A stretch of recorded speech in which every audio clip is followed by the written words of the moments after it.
नमस्कार दोस्तों ये 1 अगस्त 2022 करंट अफेयर्स का वीडियो है। आप देख सकते हैं दोस्तों, इसमें पहला क्वेश्चन है, हाल ही में बांग्लादेश में भारत के अगले उच्चायुक्त के रूप में किसे नियुक्त किया गया है। बांग्लादेश में दोस्तों प्रणय कुमार वर्मा जी को नियुक्त किया गया है। प्रणय कुमार वर्मा जी 1994 बैच के आईएफएस अधिकारी प्रणय कुमार वर्मा को बांग्लादेश में भारत का अगला उच्चायुक्त नियुक्त किया गया है। वह वर्तमान में वियतनाम में भारत के राजदूत के रूप में कार्यरत हैं। प्रणय कुमार वर्मा वर्तमान उच्चायुक्त विक्रम दोराईस्वामी का स्थान लेंगे। इसके साथ ही 1994 बैच के आईएफएस अधिकारी संदीप आर्या को वियतनाम में भारत का अगला राजदूत नियुक्त किया गया है। अगला प्रश्न है दोस्तों, हाल ही में internet and mobile association of India IAMAI ने किस शीर्षक से अपनी रिपोर्ट जारी की है। तो यह internet in India internet internet and mobile association of India IAMAI ने हाल ही में इंटरनेट इन इंडिया शीर्षक से अपनी रिपोर्ट जारी की है। इस रिपोर्ट के अनुसार लगभग 346 मिलियन भारतीय डिजिटल भुगतान और ई कॉमर्स सहित ऑनलाइन लेन देन करते हैं। भारत ने अमेरिका को पछाड़ दिया है, जहां डिजिटल लेन देन करने वाली संख्या 331 मिलियन है। रिपोर्ट के अनुसार पिछले 2 वर्षों में ऑनलाइन लेन देन 2019 में 230 मिलियन से 51% बढ़ा है दोस्तों। इसे internet and mobile association of India IAMAI और कांतर कांतर द्वारा संयुक्त रूप से तैयार किया गया है। अगला प्रश्न है दोस्तों, हाल ही में प्रधानमंत्री नरेंद्र मोदी ने किस शहर में अंतर्राष्ट्रीय वित्तीय सेवा केंद्र प्राधिकरण के मुख्यालय भवन की आधारशिला रखी है। तो यह गांधीनगर में रखी है दोस्तों। प्रधानमंत्री नरेंद्र मोदी ने गुजरात के गांधीनगर के गिफ्ट सिटी में अंतर्राष्ट्रीय वित्तीय सेवा केंद्र प्राधिकरण IFSCA के मुख्यालय भवन की आधारशिला रखी। अंतर्राष्ट्रीय वित्तीय सेवा केंद्र प्राधिकरण IFSCA की स्थापना भारत सरकार द्वारा देश में अंतर्राष्ट्रीय वित्तीय सेवा केंद्रों को विकसित और विनियमित करने के लिए की गई थी। इसकी स्थापना अप्रैल 2022 में हुई थी। अगला प्रश्न है दोस्तों, प्रतिवर्ष विश्व मानव तस्करी निरोधक दिवस कब मनाया जाता है। तो यह 30 जुलाई को मनाया जाता है दोस्तों। संयुक्त राष्ट्र हर साल 30 जुलाई को व्यक्तियों की तस्करी के खिलाफ विश्व विश्व दिवस के रूप में मनाता है। संयुक्त राष्ट्र महासभा ने मानव तस्करी के शिकार लोगों की स्थिति के बारे में जागरूकता बढ़ाने और उनके अधिकारों के प्रचार और संरक्षण तस्करी के 30 जुलाई को व्यक्तियों की तस्करी के खिलाफ विश्व दिवस के रूप में नामित किया गया। यह दिवस संयुक्त राष्ट्र महासभा द्वारा वर्ष 2013 में प्रारंभ किया गया था, जिसे वर्ष 2010 में एक उच्च स्तरीय बैठक के दौरान पारित किया गया था। विश्व मानव तस्करी रोधी दिवस 2022 की थीम प्रौद्योगिकी का उपयोग और दुरुपयोग है। इसका थीम है दोस्तों, प्रौद्योगिकी का उपयोग और दुरुपयोग है।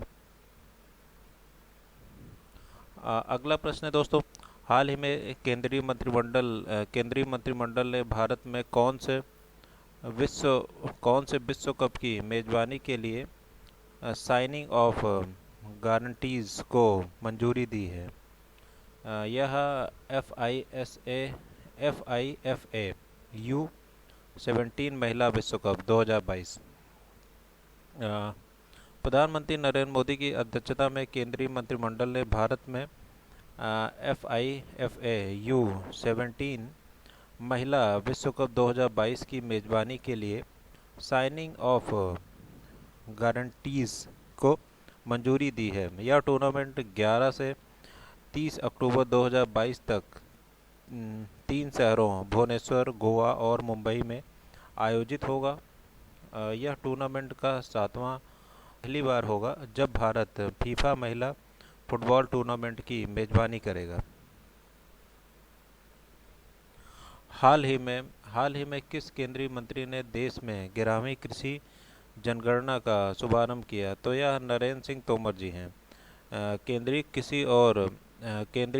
कृषि और किसान मंत्री नरेंद्र सिंह तोमर ने देश में 11वीं कृषि जनगणना का शुभारंभ किया। दोस्तों, यह पहली बार होगा कि स्मार्टफोन और टैबलेट पर कृषि गणना के लिए डेटा संग्रह किया जाएगा। नरेंद्र सिंह तोमर ने डेटा संग्रह पोर्टल ऐप भी लॉन्च किया है और जनगणना के लिए परिचालन दिशा निर्देशों पर हैंडबुक जारी की है।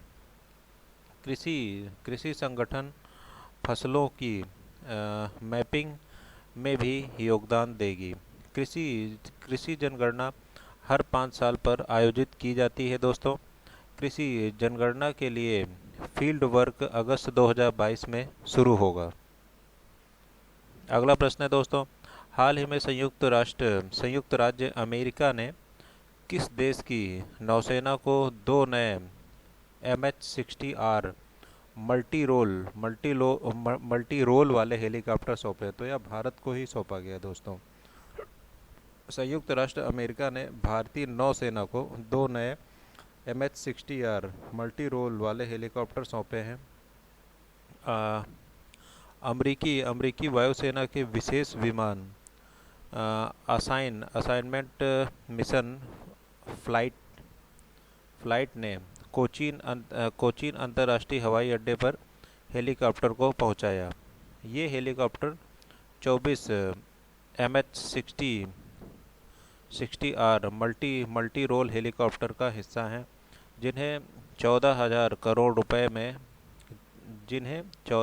करोड़ रुपए से अधिक की लागत से खरीदा गया है।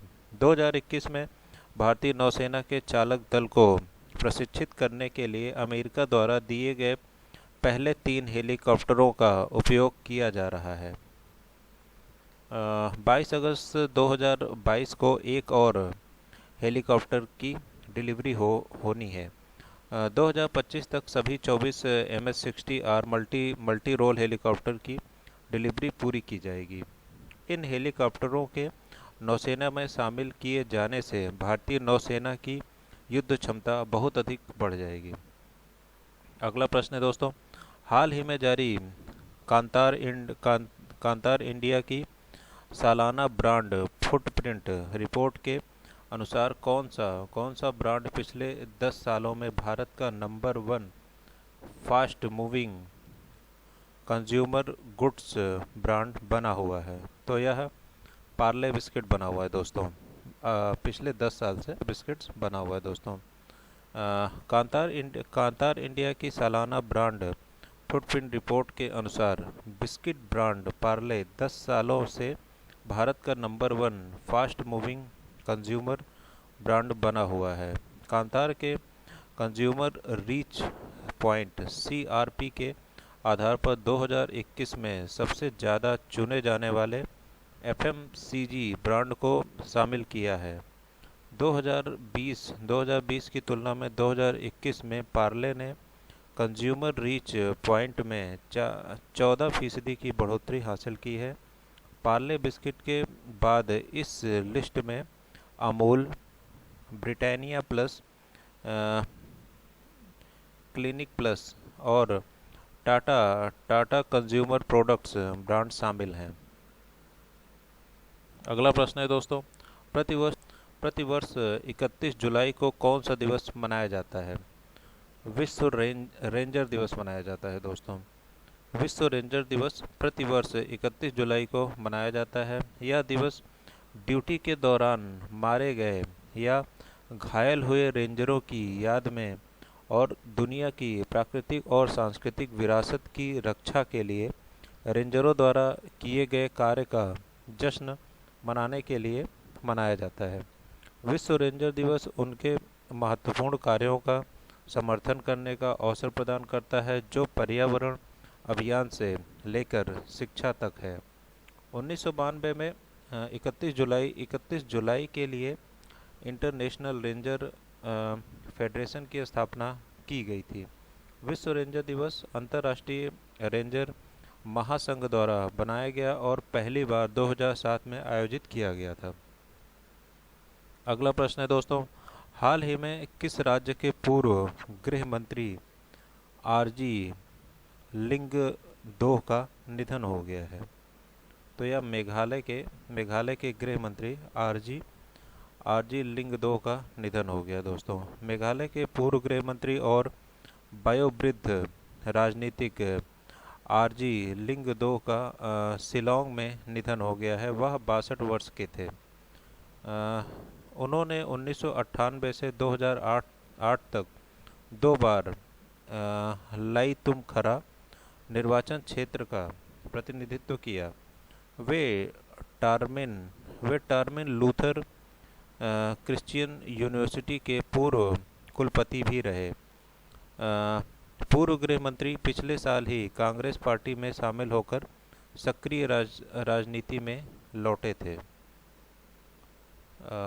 द एंड दोस्तों, आज के 1 अगस्त 2022 के यही क्वेश्चन थे दोस्तों। आपको कैसा लगा आप ज़रूर बताएं और हमारे वीडियो को लाइक और कमेंट्स ज़रूर करें। Thank you.